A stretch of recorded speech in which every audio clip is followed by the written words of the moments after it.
The year was 1875, and the Texas sky bled crimson as the sun sank behind the jagged horizon. Cold crept in where the warmth had once been, curling into every shadow, every breath. The wind carried the scent of cedar smoke and bitter regret, but none of the 5 women walking the icy trail dared to look back. Eliza Monroe led them, though her legs barely carried her. Once, she'd been a rancher's wife, sharp, proud, and never one to flinch. But that life was long buried beneath the snow. Her dress, once white and fine, was now caked in dirt and dried blood, and her boots had been taken along with everything else. She walked barefoot, the frozen ground chewing at her heels. Behind her staggered the others. Maggie Carter limped, her arm wrapped around her ribs where her brother-in-law's boot had landed hard. Rose Gallagher, flame-haired and foul-mouthed, shivered silently, her hands tucked beneath her arms as if she could squeeze warmth back into them. Hannah Porter walked with her eyes hollow and her lips stitched shut by grief, and Sarah Yates, barely older than a girl, dragged her feet in silence, her cheeks windburned and bleeding. They had all been cast out by the very people who were supposed to protect them, fathers, husbands, brothers, and preachers, the kind of men who spoke of decency while hiding rot behind their teeth. "Keep moving," Eliza croaked, her voice breaking against the wind. Maggie collapsed with a grunt, her knees buckling as she dropped into the snow. "Eliza," Rose said, catching up. "She's done. She can't go another step." Eliza turned, crouching beside Maggie. "You get up, you hear me? We've come too far to freeze now." Maggie's lips trembled. "He said I was bad luck. Said I brought death. I just buried my husband. I didn't ask for this." Eliza grabbed her by the coat. "We all got buried, Maggie. Some of us just clawed our way out." From the tree line, a wolf howled, long and low, the sound echoing over the plain. "Damn it," Rose whispered. "They've been tracking us," Hannah murmured, waiting for someone to fall. More howls answered, closer. Eliza stood slowly, her body screaming in protest. "Move, now!" They pushed forward, each step a battle. The snow deepened, and the cold sliced through their threadbare clothes like razors. Shadows danced between the trees, dark forms, lean and hungry. Eliza knew they couldn't outrun them much longer. A growl stopped them cold. The largest wolf emerged from the brush, its yellow eyes fixed on them. Behind it, 4 more stalked forward, silent and smooth like smoke. Rose raised her arms, ready to throw whatever she could. Eliza stepped in front, gripping a broken branch like a spear. "We don't run. We make them bleed for it." The lead wolf crouched, ready to pounce. Then, thunk. An arrow split the air, burying itself deep in the wolf's side. It yelped and collapsed into the snow. More arrows followed, clean and fast. 2 more wolves dropped. The rest scattered back into the woods. From the shadows stepped figures, tall, wrapped in thick fur, their bows still raised. Lakota. Eliza stared, her breath caught in her throat. The man at their head was broad-shouldered and stone-faced, with black hair tied back in braids. His dark eyes swept over the women, pausing on Eliza. His expression was unreadable. "You shouldn't be here," he said in slow, careful English. Eliza stepped forward, her legs trembling beneath her. She could barely hold her head up, but she met his gaze. "Help us," she said, her voice cracked and raw. He held her eyes for a long moment. Then he nodded once. Everything after that was a blur, strong hands catching them as they collapsed, the heat of blankets draped over cold shoulders, the heavy sway of horses beneath them. Darkness pulled Eliza under. Warmth came slowly. Eliza drifted between sleep and waking, her limbs heavy, her thoughts scattered like ash in the wind. She wasn't dead, not yet. The ache in her ribs, the sting in her feet, it all told her she was still here, still breathing. She opened her eyes to dim light filtering through stretched hides. A fire crackled softly in the center of the lodge, the smoke curling up through a vent in the roof. The scent of pine and sage hung thick in the air. "You're awake." The voice was soft but firm. A woman, Lakota in her 30s, her hair braided tightly and adorned with bone beads, knelt beside Eliza with a bowl in her hands. Her gaze was calm, commanding. "Drink," she said, holding the bowl close. Eliza hesitated but took it. The liquid was bitter, earthy, but it warmed her chest as it went down. She coughed once, her throat raw. "Your friends are alive," the woman said. "You were close to death, all of you." Eliza's fingers clenched the bowl tighter. "Thank you." "I am White Fawn," the woman said. "I am healer here." "Eliza," she rasped. White Fawn nodded, already moving to check the poultice on Eliza's foot. Voices stirred beyond the hide walls, low and rhythmic. The village was waking. Soon the flap of the lodge lifted, and the man from the forest entered, the one who had killed the wolves. Chaska.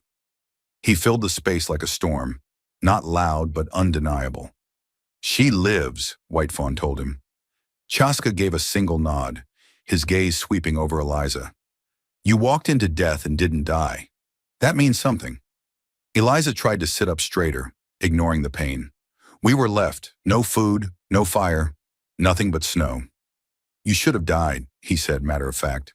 "Should have," she agreed. "Didn't." His eyes narrowed slightly at her tone, but there was a flicker of something else. Curiosity, maybe. "You'll stay until you can stand."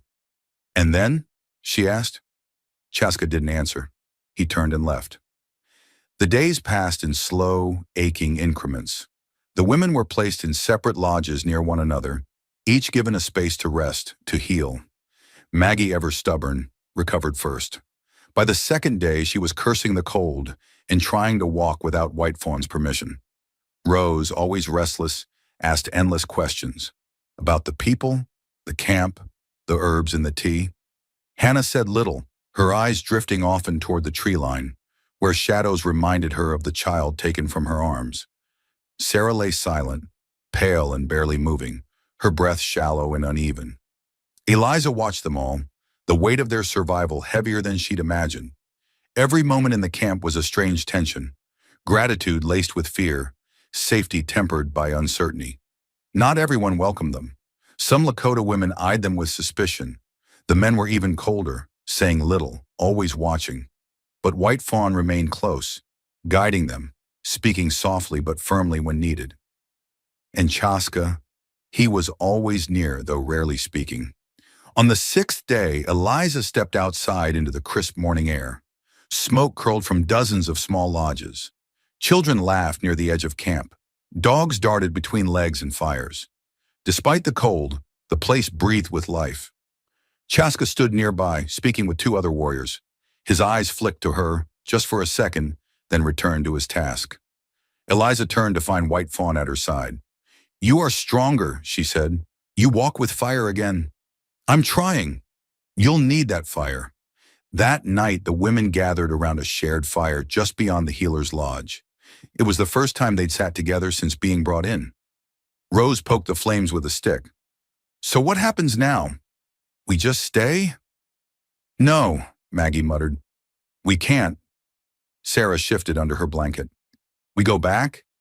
"They'll kill us if we do," Hannah said quietly. Eliza said nothing for a long moment. She stared into the fire, her jaw tight.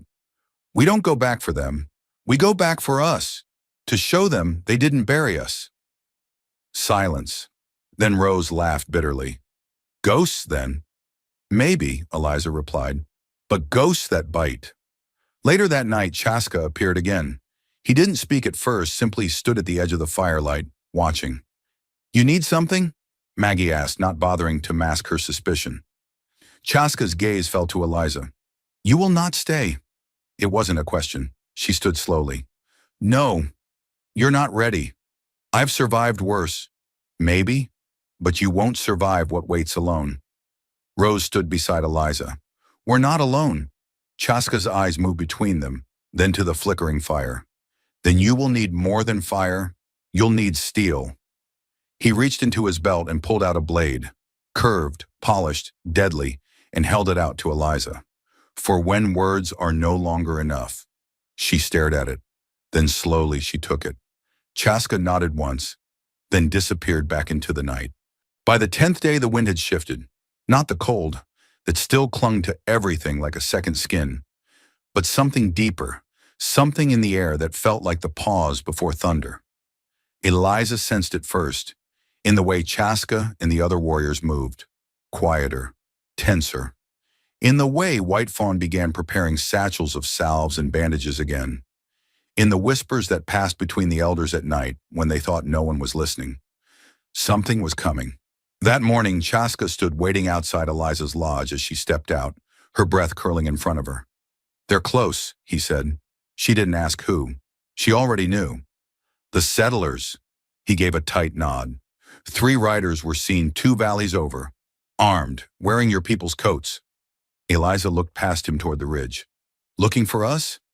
"For what's left of you," he corrected. That night they gathered, Eliza, Maggie, Rose, Hannah, and Sarah, though the last leaned heavily on White Fawn. "They're coming," Eliza said simply. Maggie straightened. "Good, let them. They'll ride into that town bragging about how the wilderness took us, how we didn't last," Rose said, bitterness sharp in her voice. "But we did," Hannah murmured, "and now they want to erase that too." "We go back," Eliza said, "not for revenge, not just to hurt them, but to show them we're still here." Sarah looked up from her blanket, pale but focused. "They won't believe it." "They don't have to," Eliza replied. "They just have to see it." At dawn, Chaska met them with horses. "I won't stop you," he said, "but I won't let you go alone either." "You said we weren't ready," Maggie reminded him. "You weren't," he said, "but now you are." The Lakota warriors rode with them. Not many, just a small band. Enough to make a point. Enough to ensure no ambush would go unanswered. The women rode in silence, bundled in furs, hands gripping reins with stiff fingers. The land rolled out before them, wide and merciless. But they didn't feel small anymore. By midday, the town was visible, just a cluster of rooftops and smoke rising in the distance. It looked the same, quiet, ordinary, as if nothing had happened. But everything had. They stopped just at the edge of the ridge overlooking the town. Chaska turned to them. "This is your fight." Eliza nodded. "We know."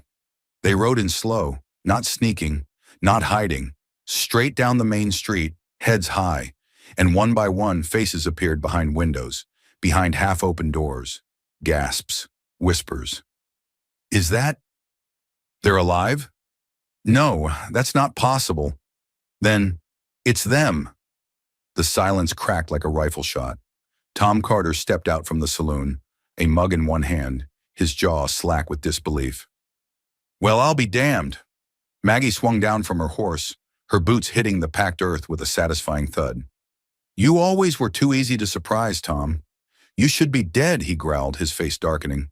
"Sorry to disappoint." The sheriff appeared next, stepping out from his office with a hand hovering over his pistol. He was older now, slower, but his badge still caught the sun just the same. "You women are making a mistake," he said. "This ain't your place anymore." "No," Eliza replied, sliding off her own horse, "but it never was yours to begin with." Rose strode toward the saloon keeper, the one who had thrown her out the night she fell ill. "You remember me?" she asked sweetly. "I'm the one you thought would freeze before sunrise." "You don't belong here," he snapped. "No," she said softly. "You don't." Hannah's eyes scanned the street, and then she saw them, a small boy on the church steps, and beside him her sister-in-law. The woman went pale the moment Hannah locked eyes with her.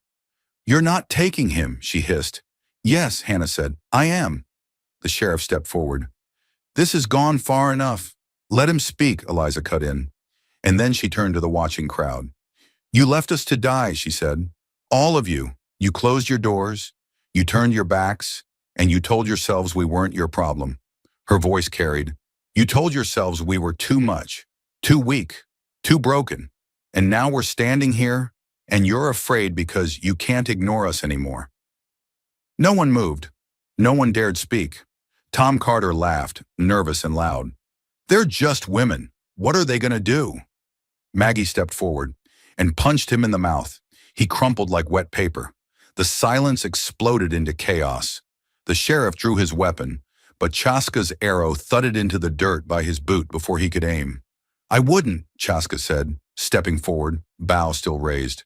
The sheriff stared at him, pale and shaking. Then slowly he lowered the gun. Minutes later, they stood at the center of the town. The crowd was stunned, silent. Hannah knelt beside her son, tears running down her face as she held him. Rose stood at the saloon doors, leaning casually as if daring anyone to move. Sarah, pale but proud, leaned on Eliza. And Maggie? Maggie was still standing over Tom Carter, who groaned into the dirt. Chaska approached Eliza. You done? She nodded. We didn't come to kill anyone. No, he agreed. But now they know. She looked around, her chest tight, her heart hammering. They weren't ghosts anymore. They were the reckoning. And for the first time since being cast into the snow, Eliza felt the fire in her soul burn clean and bright. They left the town in silence. No one dared stop them. Not after what they'd seen, not after what the women had become. Eliza rode at the front, her eyes straight ahead, her hands steady on the reins. Beside her, Maggie rode in silence, her jaw tight, knuckles white. The others followed, Hannah holding her son in front of her, Sarah upright despite the ache in her bones, and Rose riding tall, like she had nothing left to fear. Behind them, the Lakota warriors trailed like shadows, quiet and watchful. No words were needed. The message had been delivered. Justice had been claimed, and the town would never forget it. They made camp at the edge of the valley, beneath the arching limbs of twisted cedar trees. The fire crackled low as dusk bled into darkness. A new wind swept across the hills, gentler than before. The air carried no threat now, just the ache of something finished, and the question of what came next.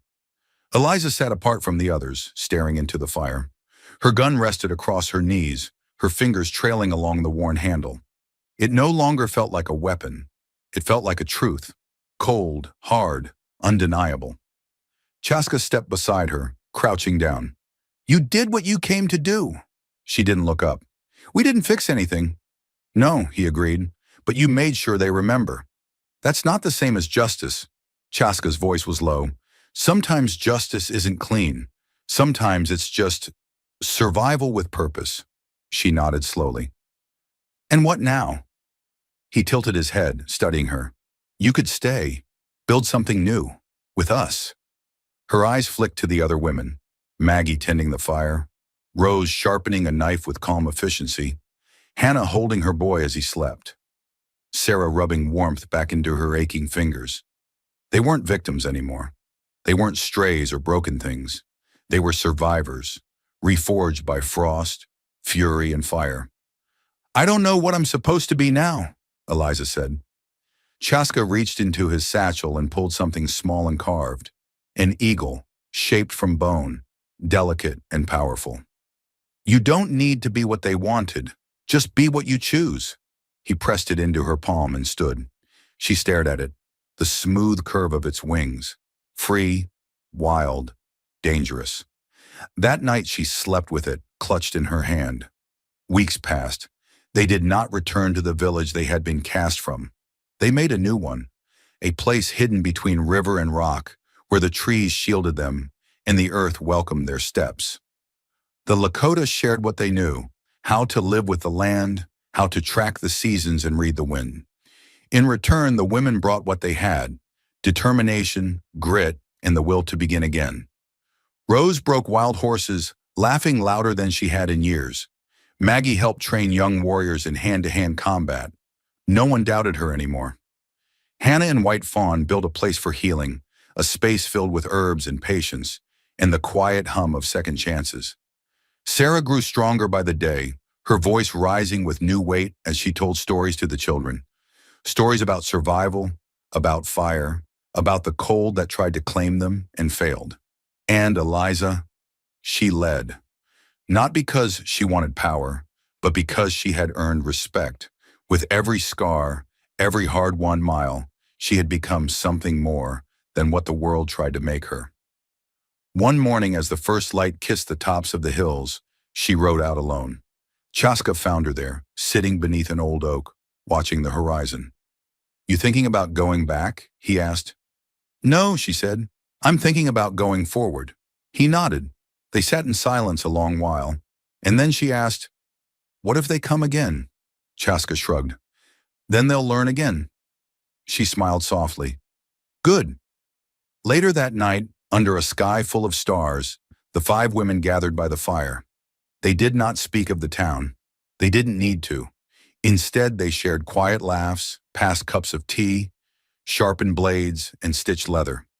They talked about building more homes, about teaching the girls to shoot, about raising the boys to never treat a woman the way they had been treated. And when Eliza stood, the others did too. She raised her voice not loud, not angry, but steady, certain. "We survived what was meant to kill us," she said. "We were cast out, broken, buried, but we rose." Her eyes swept across the firelight, across the women who had become sisters by fire. "They left us in the cold, but we brought the fire with us, and somewhere beyond the hills, the wind carried that truth to the dark corners of the earth. Let them know. The women they tried to bury were not only alive, they were becoming legend.